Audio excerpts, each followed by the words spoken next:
अब दूसरा एक्ट है पिट्स इंडिया एक्ट, ठीक है। तो 11 साल बाद रेगुलेटिंग एक्ट में आई कमियों को इसमें बदलाव करने के लिए एक नया एक्ट आता है जिसका नाम है पिट्स इंडिया एक्ट, ठीक है। पिट्स इंडिया एक्ट 1784, ठीक है। तो ये जो रेगुलेटिंग एक्ट था ना, उसमें कुछ बदलाव करने के लिए लाया गया था, ये इंट्रोड्यूस किया गया था।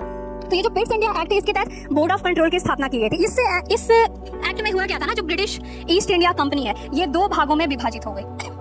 ईस्ट इंडिया कंपनी 2 भागों में कंपनी को यहाँ पे बांट दिया गया। कौन कौन सी कंपनी में बांटा गया तो भी देख लेते हैं। पहला था पॉलिटिकल, जो भी इश्यूज रहेंगे, पॉलिटिकल अफेयर्स जो रहेंगे, उसे कंट्रोल किया जाएगा बोर्ड ऑफ कंट्रोल द्वारा। और दूसरा था पॉलिटिकल के बाद कॉमर्शियल अफेयर्स। तो जितने भी कॉमर्शियल अफेयर्स रहेंगे वो